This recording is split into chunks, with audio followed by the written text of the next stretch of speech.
Hey everyone, welcome back to another episode of Infinite Podcast. I'm your host, and today, Simon and I are diving into a pretty cool topic, a blast from the past, looking at how esports evolved. It's wild to think it all started in arcades with people crowding around Pac-Man and Space Invaders, huh? What do you think about those early days, Simon? Oh, definitely wild, Joe. Imagine being the top player on a Pac-Man machine, standing there with a crowd watching. It's like you were a rock star of the arcade world. But let's be real. There's no way those early gamers thought they were laying down the foundation for today's esports giants. Super casual beginnings to something now so huge. It's kind of hilarious when you think about it. Yeah, that's true, Simon, but part of me thinks some of those arcade champs knew they were onto something big. They were competitive as heck, right? Like everyone huddled around watching, that energy couldn't have just felt casual to them.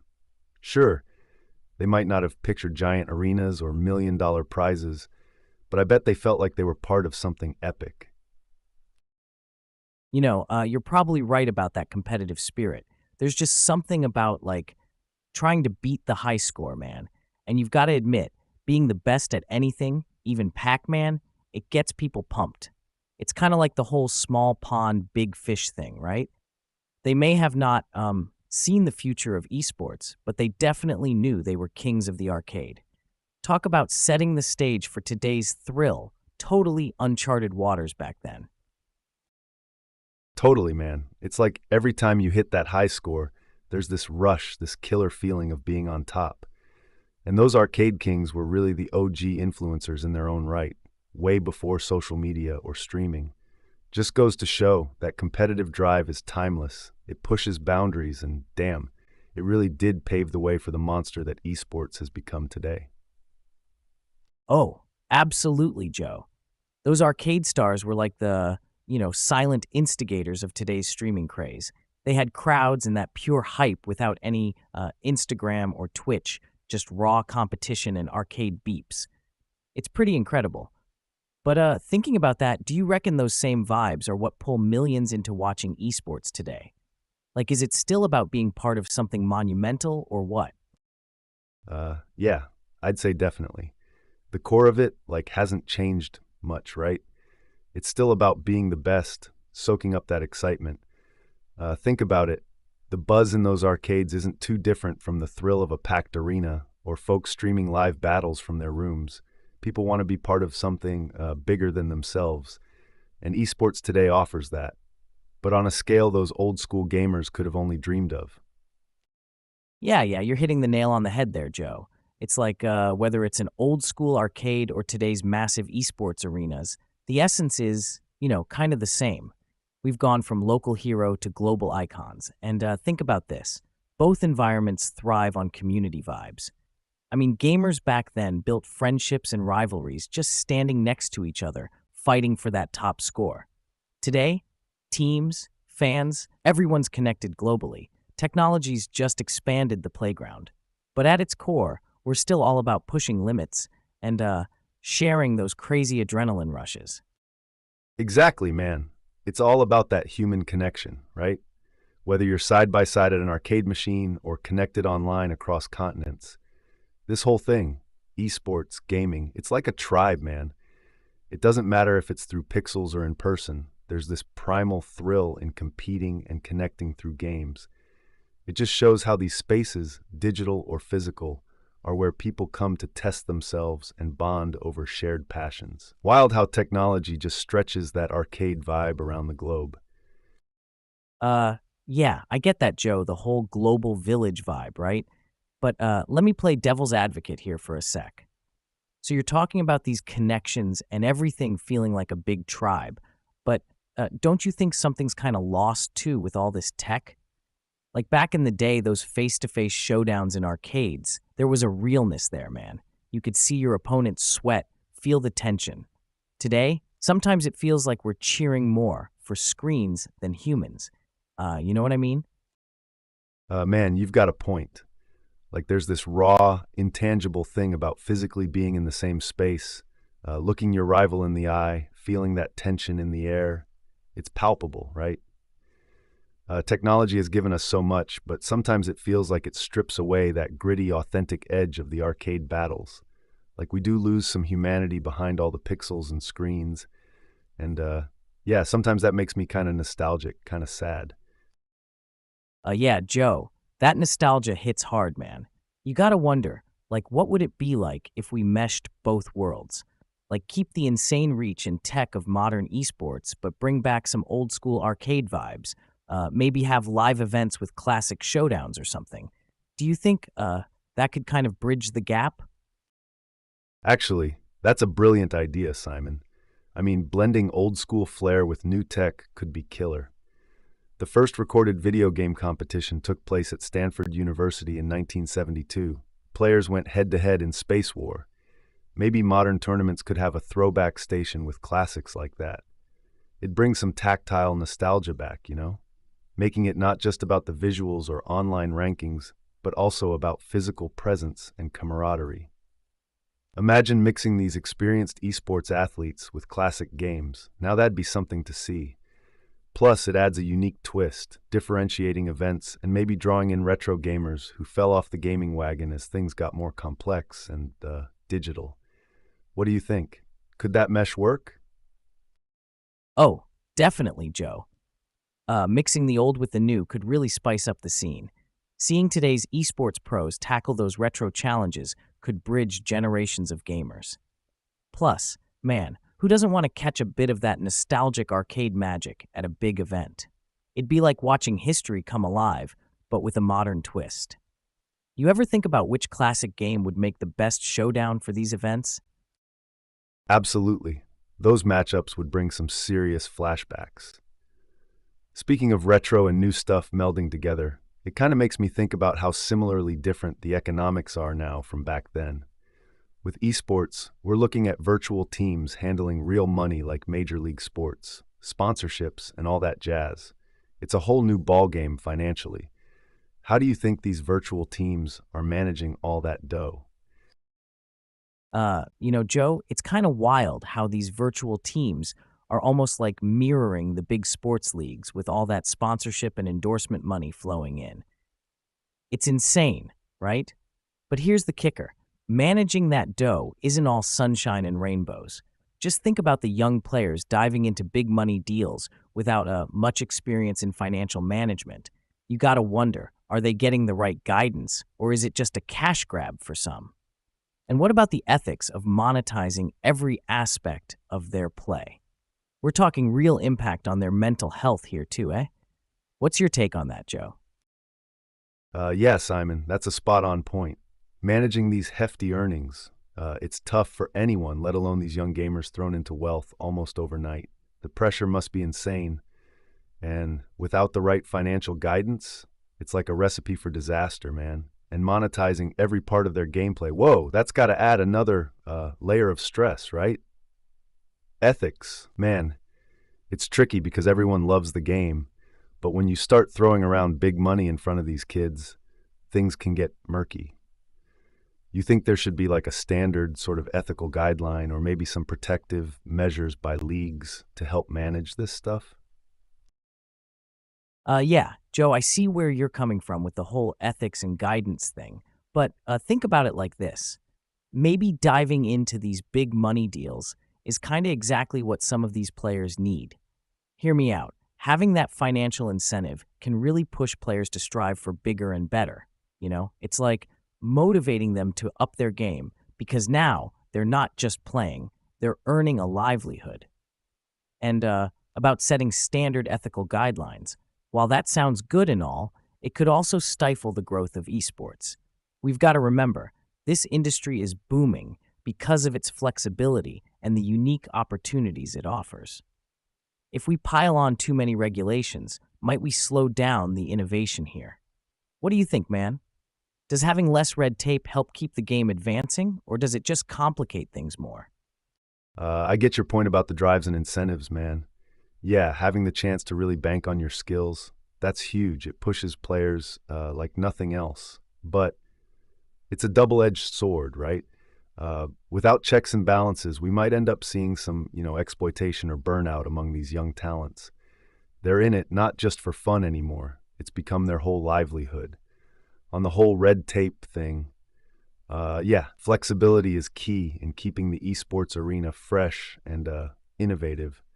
Too much regulation could choke the spontaneity right out of this space. Yet, man, a bit of structure wouldn't hurt. Just enough to ensure there's fairness and protect the players while keeping that edge of competitiveness and innovation sharp. Like, find a balance, you know? What do you think, Simon? How do we strike that middle ground between freedom and order in esports economics? Oh man, Joe, you're really hitting the tough questions today. Finding that balance is like trying to keep your coffee hot, but not so hot you can't sip it. You gotta keep adjusting. But think about this wild idea. What if teams had something like a gamer union or financial reps specifically for these young guns, right?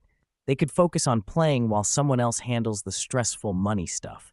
Could that be our middle ground solution? How's that for shaking things up? Man, a gamer union? That's actually kind of genius, Simon. It could really shield the players, letting them focus on what they do best playing the game, while someone skilled handles the financial chaos. Yeah, I like that. It sort of offers a safety net, huh? But do you think the gamers would go for it? Like, are they ready to embrace something so structured? What's your take on how the community might react to this shift? Well, Joe, while the idea of a gamer union sounds solid on paper, there's always another side to consider, right? Like, think about how esports thrive on being kind of freewheeling and less formal than traditional sports. So, introducing something as structured as a union could maybe clash with that culture. Some players might see this as, a way to curtail their freedom to make deals or choose sponsors. Plus, not all gamers are full timers. Many are just in it casually or for short bursts of competitiveness. So, a union might not be as appealing or even feel quite restrictive, don't you think? It's not just a one size fits all kind of deal. What's your take on that, man? Yeah, Simon, you're pointing out some real complexities there. The culture of esports does run on that kind of fast, loose excitement, which might not gel well with formal structures like unions. True, it's about finding what fits without stifling the spirit of the game. Everyone's in a different spot. Full-timers, casuals, the up-and-comers. There's just a lot to consider in balancing personal freedom and financial security. Quite the puzzle, huh? Makes you wonder what other solutions might be out there that we're not even thinking about yet. What do you say we keep this topic going next time around? Oh, absolutely, Joe. It's a big old puzzle for sure. Speaking of the culture around esports, man, have you noticed just how passionate the fans get? I mean, they're not just spectators. They're like super loyal supporters, almost as wild and fiery as traditional sports fans. Whether cheering or jeering, their vibes definitely impact the game atmosphere, eh? How crazy is it to see that level of dedication in esports too? Yeah, Simon, the passion of these fans, it's something else, man. They're not just sitting on their hands watching, they're totally in it. But you know what? It's kind of a double-edged sword. Their energy can lift players up, but also throw them off big time if the crowd gets hostile. And you got to consider this intense fan engagement, even when it veers into negative territory, shapes the whole landscape, right? These rituals and all, they create like this tight-knit community vibe, which is cool, sure. But sometimes I wonder, does this high intensity and pressure cook things too much for the players? Like, are we cheering for the spectacle more than the sport itself? What's your take on maintaining that balance between fan enthusiasm and supporting the athletes in a healthy way? Joe, that's a super interesting point. The energy from these fans, whether it's cheers or jeers, it really turns the heat up during competitions. It's like these fans have their own language and rituals that bring them together, which is amazing for building community strength. But yeah, on the flip side, this intensity can crank up the pressure cooker for the players. I think the key is like finding ways to educate the fans about the impact of their support and sometimes their criticism. If we can promote positive engagement, show fans how to cheer in ways that boost players up without tearing them down, well, man, that could keep the spirit and intensity alive, but in a way that's helping, not hurting. So, What kinds of strategies would work best, do you think, to keep that fan-player relationship healthy and uplifting? Yeah, Simon, promoting positive fan engagement, that's crucial. Education's like a solid strategy, like workshops or social media campaigns that highlight the right ways to support players. Maybe even have some of the top esports figures share how positive support has boosted their performances. We could also think about implementing moderated fan forums or post-match Q&As where fans and players can interact directly in a controlled setting. That might help build mutual respect and understanding, don't you think? So, bro, how do you see these strategies playing out in keeping things hyped but respectful in the esports community? Yeah, Joe, those strategies sound pretty solid on the surface. But here's another angle. Sometimes too much moderation or control over fan interactions can actually stifle the raw, real passion that makes esports so unique, you know? Like fans are drawn to esports partly because of the freedom and the unfiltered connection they feel with the players, which doesn't always fit neatly into a moderated Q&A or social media campaign. And while education about positive support is great, enforcing it too heavily could potentially wash out the genuine emotions and spontaneous reactions that come with live gaming events. Fans might start feeling like they're being policed, which could really change the dynamic of the community. It's tricky because what we're aiming for is keeping the vibe exhilarating but also safe and supportive. Man, finding that balance without tipping too harshly one way, that's the challenge. What do you think? Does enthusiasts' liberty risk becoming too constrained by these measures? Yeah, Simon. That's the real tightrope walk, isn't it? We don't want to suck the raw excitement out of the game. Keeping esports vibrant yet respectful. Man, it's like trying to keep a fireworks show dazzling but safe for everyone watching. That push and pull between fan freedom and constructive support, it really keeps things spicy, huh? What do you think is the next step in evolving this dynamic without clipping the fans' wings too much? Oh man, Joe, the way you put it, like a fireworks show, that's just spot on. Keeping everything dazzling yet safe, that's a heck of a metaphor. But yeah, talking about esports fans, they're just so passionate. And that passion sometimes can get super intense, right? They cheer, they jeer, and sometimes it feels like they can make or break the atmosphere at events. And thinking about not clipping those wings, maybe the next step is in harnessing that energy positively without capping it. Maybe involving fans more actively in shaping the culture through forums or fan-driven events that promote sportsmanship alongside passion. This could help maintain that raw excitement while guiding it in ways that support players and enrich the community vibes. But really, what do you think would work to keep all this engaging and inclusive? Oh, absolutely, Simon. Involving fans more actively could really be a game changer. What if we took it a step further, man? Imagine live fan voting on certain non-crucial game decisions or interactive match elements to really get them involved. It makes the whole experience not just about watching, but actually participating. Could seriously spice things up, huh? What's your take? Could this way of increasing involvement keep things both thrilling and positive? Joe, that's a really cool idea with the live fan voting. It sure adds an extra layer of interaction and makes fans feel part of the game. But, sometimes I wonder if too much fan input might skew the purity of the competition. You know, like imagine fans making decisions that could actually affect the outcome even in small ways. Could end up feeling more like a popularity contest than a sport. But hey, if it's done right, keeping those decisions fun and non-crucial, that could definitely ramp up excitement without messing with the game's integrity. We just need to be super careful about what kind of power we're handing over, right? What do you think, Joe? Is there a way to balance out that fan participation to keep things fair but still fresh? Oh, for sure, Simon. Balancing that fan input without turning the sport into, what'd you call it? A popularity contest? That's key. We got to thread that needle carefully to enhance the fun without undercutting the core of esports. Definitely a lot there to dig into and refine over time. So hey, next time, maybe let's explore more about how these fan dynamics evolve, huh? how they keep riding that line between supportive and overwhelming. What do you think? Yeah, Joe, exploring fan dynamics definitely sounds like a plan. And speaking of evolving landscapes, it kind of springs us right into another big convo, doesn't it? This whole question about the long haul for esports, there's been lots of chatter about, whether this explosive growth is actually sustainable. Player burnout, regulation needs, overcrowded markets, it's all coming up in debates and deeply digging info pieces lately. What's your take on where these issues might lead? Yeah, Simon, it's a hefty topic for sure.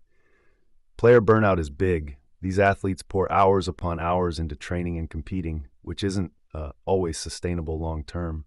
And as for regulation, man, that's needed but tricky. Too little and you risk exploitation. Too much and maybe you stifle the league's growth. We got to find a middle ground. Then there's the whole deal with market saturation. As more players and sponsors jump in, it could dilute the uniqueness of what made esports special to begin with. Maybe focusing on building solid, sustainable models over just rampant growth might be key. Keeping an eye on quality, not just quantity, right? What do you reckon? Is tweaking these aspects enough to keep esports thriving without burning out? Joe, you're hitting some real points there, especially about finding that middle ground. But I gotta wonder, even if we tweak things here and there, is it really enough? Like, consider player burnout. Simply managing schedules better or introducing more rest periods might not cut it when the industry pressures for constant high performance are still, sky high. And man, talking about regulation, it's a double-edged sword, isn't it? We need to protect players and maintain fair play, but at the same time, too much control could suffocate what makes esports so dynamic and appealing. And don't get me started on market saturation. Just focusing on sustainable models sounds ideal, but is it practical when everyone wants a piece of the pie?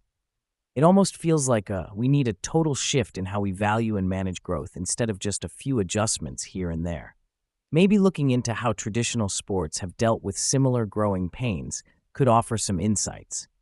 What do you think, Joe? Could a deep structural change be the game changer here? Oh, diving into traditional sports for lessons? That's a solid play, Simon.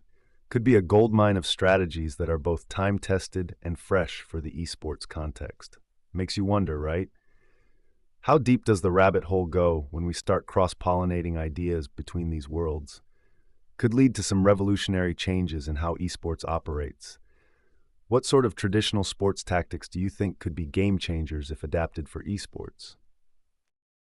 Oh, for sure, Joe. Looking at traditional sports, one thing that jumps out is how they handle athlete development and career longevity, right? Like, there's this whole infrastructure built around not just playing the game, but maintaining an athlete's health, mental wellness, and career planning. Reminds me of this time back when I was in high school, man. I played basketball. Nothing fancy, just local league stuff. But our coach, he was this old school guy who'd seen it all, and he was big on teaching us about life beyond the court. Not just drills and plays, but how to manage stress, education, future planning, and that stuck with me more than any championship could. Bringing a bit of that into esports might be huge, Structured support systems that look after players like holistic humans, not just competitors. It's this kind of veteran wisdom that could really help tilt the scales towards sustainability in esports. Don't you think? What kind of specific structures do you envision could make a real difference here? Man, Simon, that's a perspective changer, treating players like holistic humans. Imagine esports academies focusing just as much on mental resilience and life skills as they do on gaming tactics. Could we see esports teams with full-time life coaches or wellness programs? That'd shake things up, turning the scene into not just a sport but a lifestyle training ground. What if this shift not only extends careers but also broadens the appeal of esports, drawing even more support and investment? Flip the industry on its head, right? Absolutely, Joe. Integrating life coaches and wellness programs, that definitely redefine what it means to be involved in esports. Turning it into a lifestyle training ground, like you said, could indeed extend careers and attract a wider audience. And man, that broader appeal could open up new streams of investment and support, literally changing the game. It's a fascinating thought, huh? Esports not just as games, but as a launching pad for well-rounded life skills. Makes you wonder what other innovations are waiting just around the corner as we keep pushing the boundaries. What will the next big shakeup be, huh? Can't wait to dive deeper into this next time. Oh, Simon, just when you think gaming has reached its peak, here comes VR and AR to turn everything on its head. How do you reckon these technologies are going to change the game? Oh, Joe, VR and AR, huh? They sound cool and all, but man, I gotta admit, sometimes it feels like they're just fancy tricks instead of real game changers. Don't get me wrong, the tech is super interesting, putting you right in the middle of a game world or slapping some digital monsters into your living room. But here's the kicker for me. Are these technologies actually making games better, or are they kind of just making them more isolated? You put on a VR headset, and boom, you're cut off from everyone around you. It's just you and this virtual universe. Sure, it's immersive as heck, but where's the room for old school couch multiplayer sessions or actually hanging out with people without a screen strapped to your face? And talking about social interactions in games, can VR and AR really enhance those without feeling gimmicky or forced? What do you think, Joe? Is there a way VR and AR can meld with traditional gaming values to create something that's both new and genuinely exciting without losing the essence of what makes gaming so darn fun in the first place? Simon, you've nailed a real concern there. It's like VR and AR are these shiny new tools in our gaming toolbox, but do they mesh with the core of what gaming is about, connecting people? Um, I think the trick here might be finding ways to use VR and AR not just to engulf players in virtual worlds, but to actually pull them closer together in those worlds. Like, imagine AR games that encourage outdoor team-based activities or VR experiences designed around cooperative play that mimic physical presence. Could we lean on this tech to enhance social interaction rather than replace it? If developers focus more on connecting gamers through shared challenges or adventures, then maybe VR and AR won't feel so isolating. They've got potential, man. But yeah, it's all about how we wield it. What are your thoughts, Simon, on using these techs to foster real connections? Joe, that's a spot on perspective, man. Like if VR and AR can actually bring people together instead of boxing them into their own little worlds, that could be the real game changer we're looking for. Imagining AR games that get folks outside, working together, like modern day treasure hunts or something, that sounds like a blast and genuinely sociable. And with VR, if there's a way to make virtual meetups feel as real as hanging out in someone's living room, maybe through better avatars or shared virtual spaces that emphasize cooperation, not just competition, it could totally shift how we think about socializing in games. So, yeah, Joe, focusing on those aspects could definitely keep the tech from feeling gimmicky. But do you think developers are really headed this way? Are they already trying to build these kinds of socially enriching experiences, or is it more about solo adventures right now? Yeah, Simon, some developers are definitely on that track, but it feels like the real trick is mainstreaming those ideas. Shifting from solo VR escapades to creating virtual communal hangouts. That's where the magic could happen. It's a whole new frontier, man. Absolutely, Joe. Shifting focus like that in the VR and AR space to emphasize community, seriously, it could redefine gaming as we know it. Think about how traditional gaming events pull people together, like big tournaments or game nights at someone's house.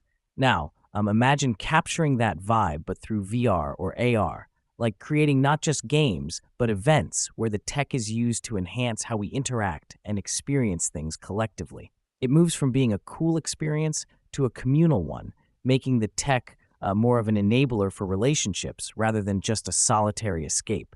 So, developers leaning into this, focusing on these sorts of interactive shared experiences, it's not just innovation, man. It's kind of, you know, building the future of social interaction in our digital age. And that's pretty cool. What do you think, like, what types of shared experiences would really sell you on this tech, Joe? I'm with you, Simon. Bringing the communal vibe into VR and AR, It transforms them from just tech novelties into powerful tools for connection.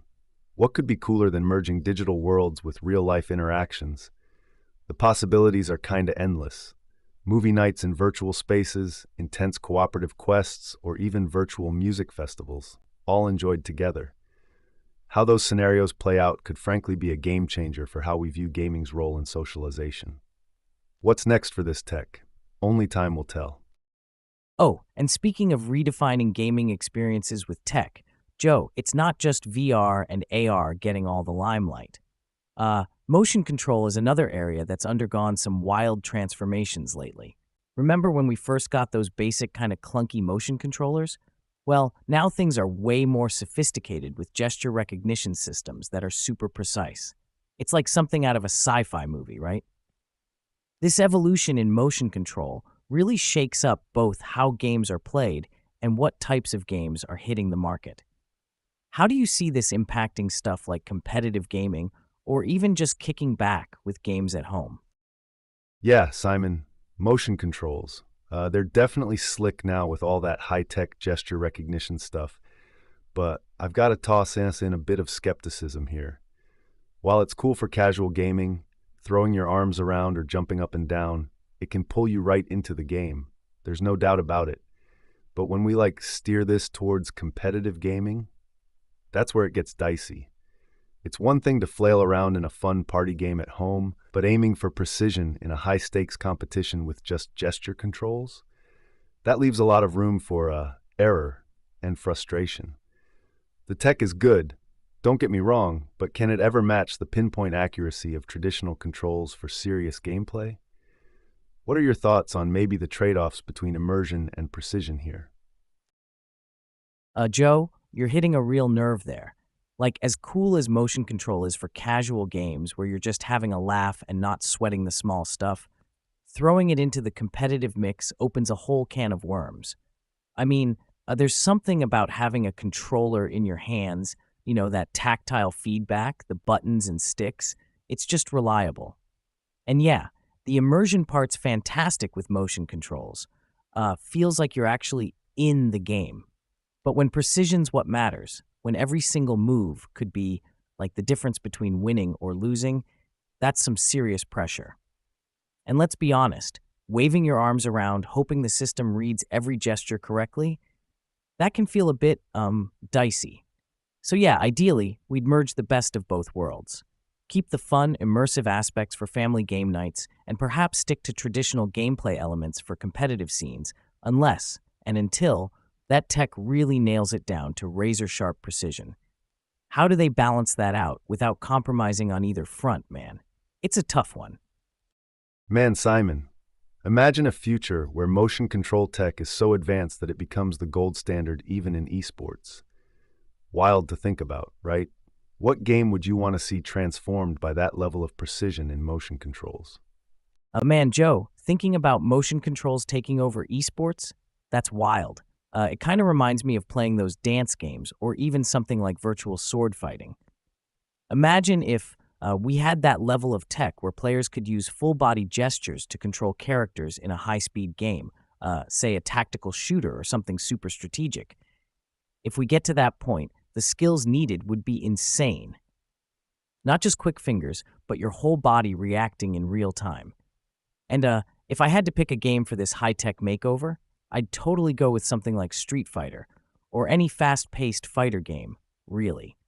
The idea of physically throwing out moves in a competitive setting, that'd be epic. What about you, Joe? Got any favorites you think would be awesome with next-level motion controls? Well, to kind of expand on the idea of revamping a fighter game with advanced motion controls, it's not just about how cool it would be visually or physically for players. There's this whole layer of strategy and skill that could evolve, right? Imagine games where your actual body movement dictates the moves in-game. This means players would need to, be physically fit and sharp mentally to both predict and react in real time, not just with quick thumb reflexes, but their entire body. That level of integration between player and game could seriously elevate the playing field, offering a new dimension of challenge and even leveling up what it means to master a game. That would drastically change, like training regimens, and might even pull in a different audience into competitive gaming, a sort of hybrid between athletes and gamers. So yeah, man, integrating top-notch motion control tech could really shake things up. What do you think, Simon, about blending these physical and digital realms? Yeah, Joe. That totally sounds like a sci-fi dream come true, blending athletes with gamers. But there's this other side to consider. Like, think about accessibility and the inclusivity of gaming. Right now, anyone with quick mental reflexes can excel at gaming, regardless of their physical ability. By pushing for motion control in competitive scenes, where you've got to be physically on your toes as much as mentally, we might unintentionally sideline gamers who aren't physically able to keep up. And then there's the tech aspect, right? Reliable gesture recognition is super tricky to nail perfectly. Even small lags or errors could lead to a frustrating experience, especially in high-stakes matches where every millisecond matters. Imagine losing a competitive match because the system misread your kick as a punch. That'd drive any player nuts. So while merging physical prowess with digital strategy offers an exhilarating future, we've got to weigh these issues too. It's a fascinating concept, but packing in both worlds calls for some serious tech advancements and thoughtful inclusivity measures to really stick the landing. What do you think, Joe? Are we ready to tackle those hurdles, or is it like too big of a leap right now? Simon, that's the kicker, right? We're on the edge of possibly pioneering a whole new gaming genre, but at what cost to inclusivity? And with tech still catching up, it's like we're running before we can walk. We might just be stirring up a hornet's nest without even realizing it. Now that's a debate worth diving into. What's next on this wild tech frontier, my man? Oh man, Joe, speaking of wild tech, you're not going to believe some of the zany gaming peripherals companies have thought up over the years. I mean, who comes up with this stuff? It's like they throw every wacky idea at the wall to see what sticks. Oh, totally, Simon. Reminds me of this time when I got my hands on the Nintendo Power Glove. Man, that was something else. So, back when it came out, it was like stepping into a sci-fi movie, right? I mean, controlling games with hand gestures sounded rad. But here's the kicker. Using it was a comedy show. You'd wave around looking kind of ridiculous trying to make the simplest moves work. Plus, it almost never did what you wanted, which just turned every game session into a laugh riot unintentionally. It's like those guys were aiming for space-age cool, but landed in slapstick territory instead. It really puts into perspective how risky and downright bananas innovation in gaming gear can be. Yeah, Joe, the Power Glove. It's like a classic example of great concept, not so great execution, right? And you think about other wild peripherals, like the Resident Evil chainsaw controller. Dude, that thing looked like something straight out of a horror movie set. Using it was more about the novelty than actual, functionality. It kind of shows how even if the tech isn't perfect, just the sheer audacity to try something new attracts attention. These quirky tools weren't just about playing a game, they were about creating an experience, making gameplay unforgettable in however messy or hilarious ways. But let's be honest, while they're remembered more for their novelty than usefulness, doesn't that kind of make them legends in their own weird way? So, throwing another quirky one at ya, think about the DK bongos for the GameCube. I mean, smashing on bongo drums to control characters in a video game? It's like someone dared them to think outside the box, and they just sprinted through it instead. Talking about a fun mess, right? What do you think, man? Got any other favorites or epic fails to bring up? Absolutely, Simon. Speaking of epic fails and wild peripherals, how about the Sega Activator? This octagonal ring meant to lay on the floor was supposed to translate players' kicks and punches into game commands. Imagine playing Street Fighter by actually throwing punches in your living room. In theory, groundbreaking. In practice, it was a disaster for most because you had to be so precise that nearly every attempted move ended up as a misfire. Then there's Sony's PlayStation 9 commercial, which was definitely tongue-in-cheek but teased audiences with the idea of neural gaming driven by spores controlled by human minds. It was an April Fool's joke turned pseudo-righteous prediction of gaming's future and made everyone buzz about what could really be possible someday. And let's not forget about U-Force, another Nintendo attempt at hands-free control that utilized infrared sensors. You would control on-screen action by moving your hands over this weirdly foldable board, a bit like trying to conduct an orchestra, but instead directing Mario or punching out Mike Tyson's pixelated face. These examples kind of spotlight how the drive for innovation sometimes leaps way ahead of what's practical or even playable. But seriously, they also shed light on the playful side of technology, where experimentation often leads down some pretty bizarre paths, but makes for great storytelling afterward, right? Oh man, Joe. It's like each of these wild peripherals was a hold my beer moment in gaming history. Just makes you wonder what crazy ideas they'll come up with next. Maybe gloves that let you feel the game world, or helmets that zap your taste buds so you can taste the victory? The possibilities are as wild as they are hilarious. Haha, Simon, let's place bets now on where gaming is headed next. I'm waiting for a game chair that doubles as a low-key workout machine. Imagine getting fit while you raid dungeons or race cars. Talk about multitasking. What's your wild prediction? Man, Joe, that's actually a killer idea. Gaming chairs that are secretly workout machines?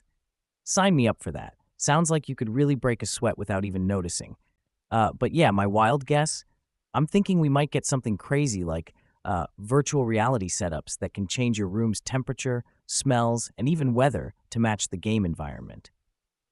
Imagine playing a survival game and actually feeling the chill of a virtual snowstorm or the heat of a desert. But what do you think, Joe?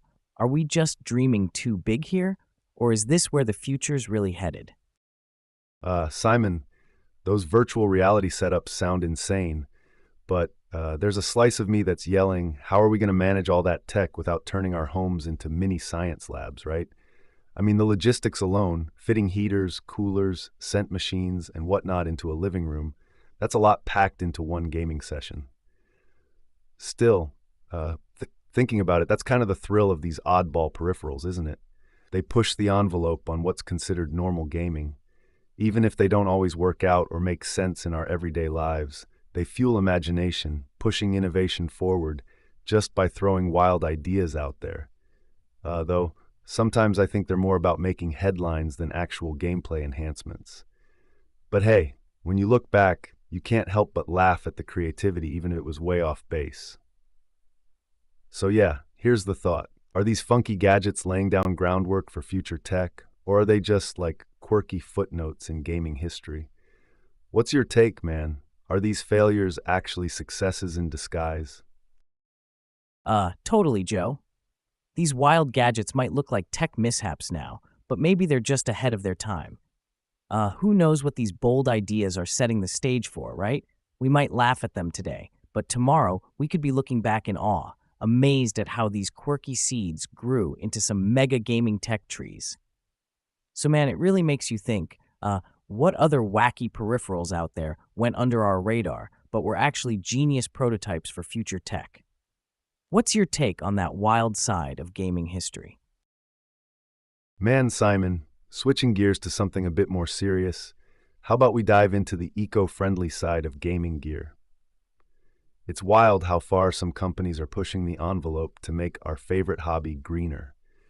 What do you think? Are gamers ready to level up their environmental game? Oh, totally, Joe. I mean, the gaming industry is kind of known for its hefty carbon footprint, with all the energy-hungry consoles and PCs, not to mention the waste from outdated hardware. But there's this shift happening, right? Some companies are really stepping up by integrating recycled materials into their consoles and accessories, or offering better recycling programs. Take Sony, for instance.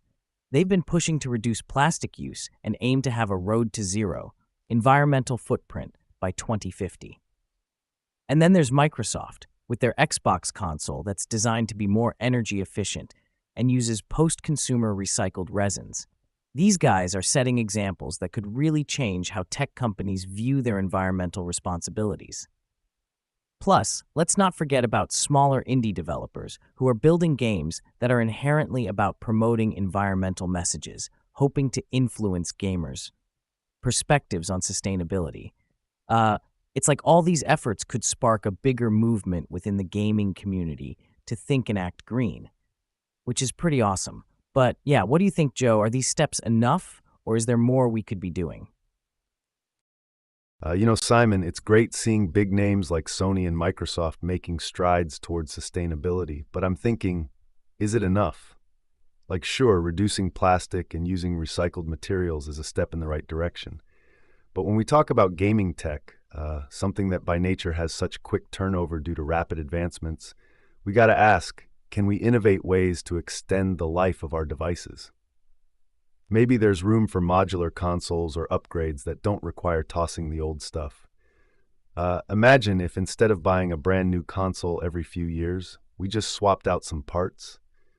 It'd cut down on waste big time.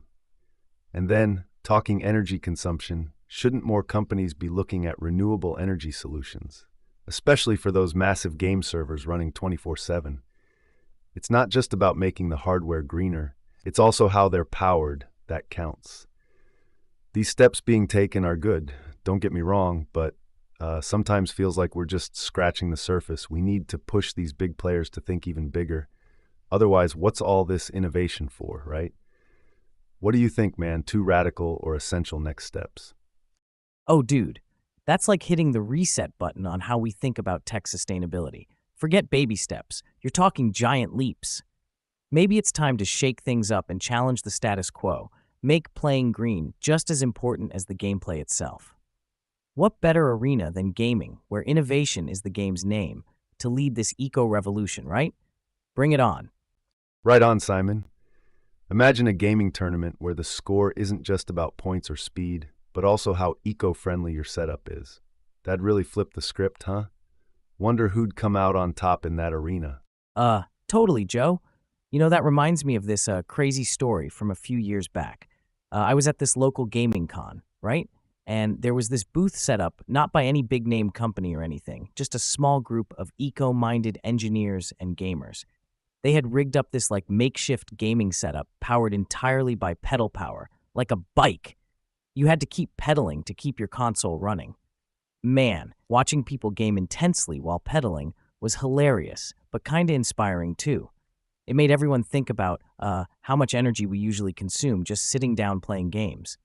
Crazy side contests like that could really highlight and celebrate sustainable gaming in bigger, more competitive forums, showcasing creativity alongside environmental consciousness. Isn't that something? So, yeah, energizing the discussion around eco-friendly setups could totally transform our approach to sustainability in tech spaces. What do you think about bringing more attention to creative solutions like that? Absolutely, Simon. Using creativity and challenging the norms is exactly what we need. Imagine how engaging it'd be to see more setups like that bike-powered console at bigger events. It genuinely blends fun with awareness. There's a lot we can explore on making our gaming habits sustainable. What other wild green innovations are waiting out there? Let's keep digging and maybe challenge our listeners to think outside the box too. Yeah, Joe. Talking about innovative gaming setups really rolls right into the next big thing that's totally transforming the gaming landscape: wearables. It's like Superman swapping his regular suit for one that's decked out in high-tech gear. Starting back in the day with those basic health tracking wristbands and now arriving at immersive VR headsets and haptic feedback suits. Man, the journey has been wild, huh? How do you think these wearables have changed our play styles? Joe? Yeah, Simon. Wearables have seriously flipped the script on how we dive into games. But not all that glitters is gold, right? VR headsets and haptic suits are wild, no doubt. They pull you right into the game, like physically feeling a punch or the adrenaline of a race. But man, they've also kind of set this high bar for what immersion should feel like. Sometimes I wonder, are we losing touch with the simpler joys of gaming? Remember when just grabbing a controller was enough to get lost in another world for hours? Now it's about strapping in and suiting up. And let's not forget, These wearables can be pricey and not super accessible to everyone. So, while they're pushing boundaries, are they also kind of narrowing our view on what gaming can be?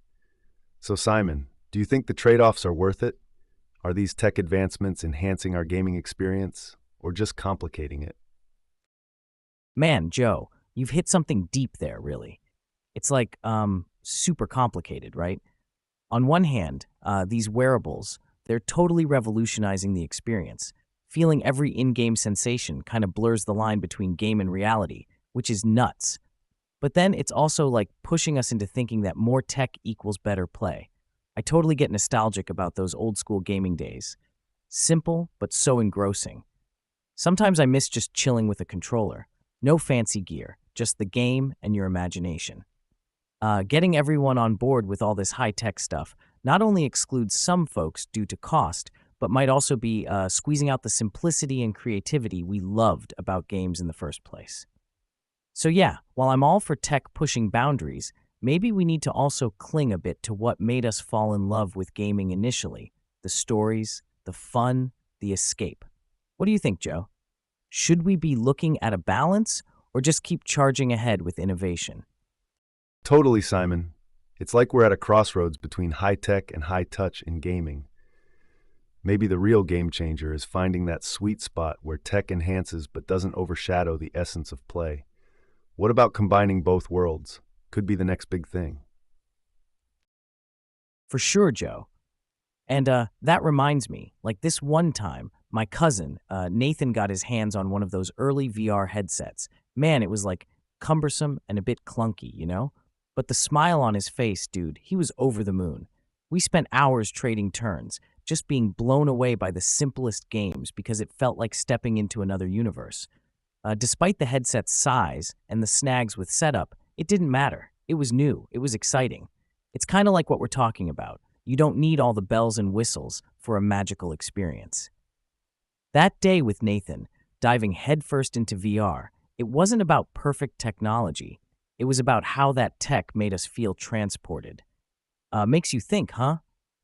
Maybe there's something to mixing the old school simplicity with just a splash of new tech to keep the spirit of gaming alive without, getting lost in the equipment. Yeah, Simon. Like you've got a point about mixing old and new to preserve gaming's magic. But playing devil's advocate here, maybe there's also something to be said for diving deep into what wearables can do, even at the cost of some simplicity. Think about it. Wearables aren't just about immersion. They're opening up gaming to folks who might have been excluded before. For instance, VR tech has been used for therapy and education, reaching beyond just entertainment. This gear can adapt games for users with different needs, making play accessible to a wider audience. And consider advancements in feedback technology that let players feel more responses, which could really refine skills in training simulations or professional gaming scenarios. While it complicates the setup, it's pushing the limits on what games can provide, like exact sensations for better immersion and response. So yeah, while we cherish the simpler times, those high-tech wearables are carving paths for innovations that support not just better play, but broader uses. Kind of shows there's more than one way to level up in gaming, right? What are your thoughts on that angle, Simon? Whoa, Joe, you just blew my mind a bit there. It's like suddenly the future's not just about gaming, it's about changing lives with tech. That's massive. Absolutely, Simon. And speaking of feedback technology, that kind of segues perfectly into another crazy layer of this whole wearable revolution: haptic feedback. It's not just about seeing the game anymore, it's feeling it. Like when you're using a device that buzzes in your hands or suit that jolts during gameplay, it changes the whole vibe. What do you reckon, Simon? Does this virtual touch make gameplay feel more real to you? How deep does it pull you into these virtual worlds? Yeah, Joe, it's like you're stepping into the game for real. That buzz, that jolt, it's kind of thrilling. But sometimes, I gotta be honest, it feels a bit overdone, like when I'm gaming to relax and suddenly my whole arm is shaking because of an explosion or something in game. It pulls me a bit too far from relaxing and more into like high alert mode. And yeah, While it's super cool feeling the grit under your character's feet or the brush of wind, there's a line, right? Sometimes it's like the tech is trying so hard to convince us it's real that it forgets we might not want to feel every single little thing. Makes you think, are we chasing realism to the point where relaxing through gaming could get like sidelined? So, man, how do you see this? Like, is all this sensory overload enhancing the experience, or could it be distracting us from just enjoying the game? Yeah, that's a solid point, Simon. On one hand, this intense immersion through haptic feedback, it's like groundbreaking, right? It lets players experience the game in ways we've never imagined before. But there's definitely a balance to be struck. Like, think about this. Haptic feedback isn't just vibration, it's pressure, it's temperature change. It can even mimic resistance and texture. The tech is, like, super advanced. It's amazing for creating deeply immersive experiences, particularly for games where realism adds to the storyline or the intensity of action. But then, when every game starts throwing in these sensations, just because they can, it might lessen the impact or like become overwhelming. Instead of enhancing the gaming experience, it risks turning into a distraction, like you said, pulling people out of the chill factor that games often provide. So yeah, the evolution and integration of haptic feedback need to be thoughtful, keeping in mind not just the wow factor, but also how it serves the game and its players. Is it making gaming better or just more complicated? What do you think, Simon? Totally, Joe. Imagine a game where you feel the heat of a dragon's breath or the chill of an Arctic wind. Epic, right? But then, imagine your gaming chair won't stop shaking because you're on a rickety bridge. It's like eating a cake made entirely out of frosting. Sure, it's sweet, but man, where's the balance? Exactly, Simon. It's all about not overdoing the extras to the point where they just drown out the actual game. Like maybe there's a sweet spot where technology meets tradition, enhancing without overwhelming. What's the next step for wearables in gaming? How far should we really go with this tech? That's the $1 million question, right, Joe? Like, I reckon there's a line we gotta be careful not to cross. It's all cool stepping up the game with tech, making every battle feel epic with haptic suits buzzing and VR headsets throwing us into another dimension. But then, what happens when the game ends? Let's say the tech keeps evolving and wearing it starts feeling totally normal. Not just in games, but like in everyday stuff too. Could get weird, right? Imagine drinking a coffee and feeling a buzz because your smartwatch thought it was too hot or something. It's cool, but also a bit spooky thinking about how far we could push this without losing our grip on what's real and what's virtual. Do we keep ramping up the sensations until reality feels kind of bland, or do we dial it back, keeping those worlds distinct?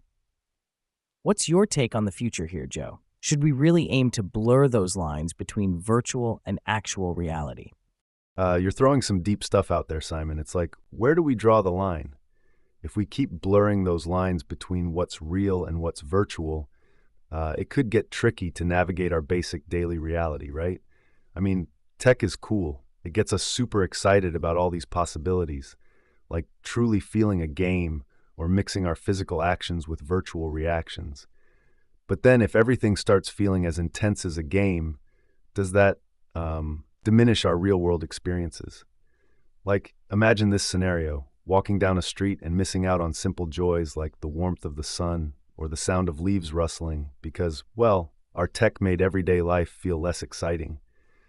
Don't you think we risk becoming desensitized to the actual world? So yes, innovation is mind-blowing, but should we maybe consider placing more value on keeping our senses sharp for the everyday, non-virtual stuff too? What's your instinct on this, Simon? Where should the focus be? Yeah, Joe, like diving deeper into that thought, haptic feedback. It's not just about feeling cool or novel sensations.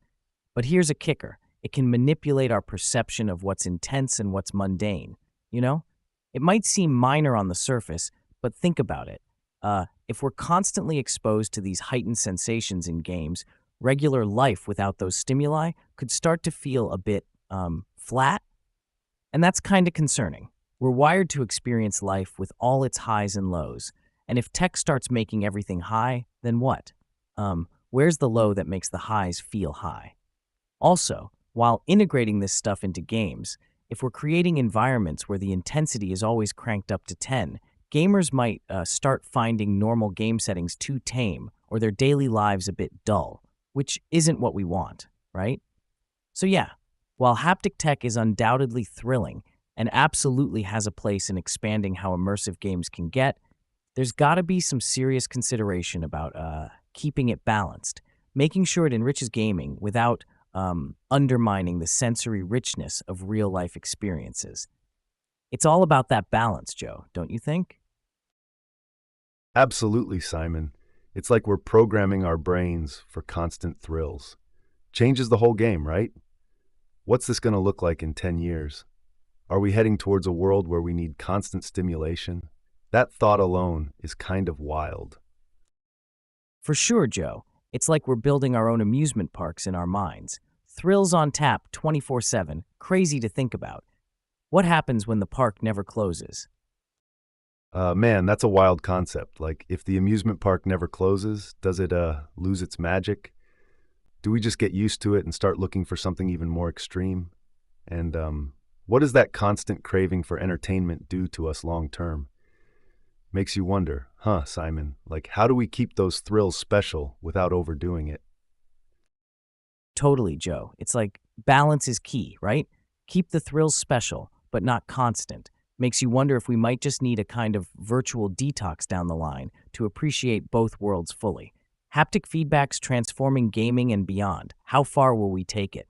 Guess that's a story still unfolding, huh? Thinking about all this tech sometimes gets heavy, huh? But let's flip the script a bit. It's not just intense or immersive, it can be downright hilarious too. Have you ever had one of those gaming moments under your VR helmet where things just went absolutely sideways in the funniest ways? Like unexpected glitches that suddenly turned a high stakes mission into a comedy show? Well, Joe, I get the comedy and glitches, for sure, but sometimes they pull you straight out of the immersion. Like one moment you're in this epic battle, poised to defeat the big bad, and boom, your character's head detaches and starts floating away. Sure, it's hilarious, but also kind of ruins that intense buildup, right? And yeah, while these mishaps can be funny, they also kind of show a crack in the tech, making everything feel a bit less real.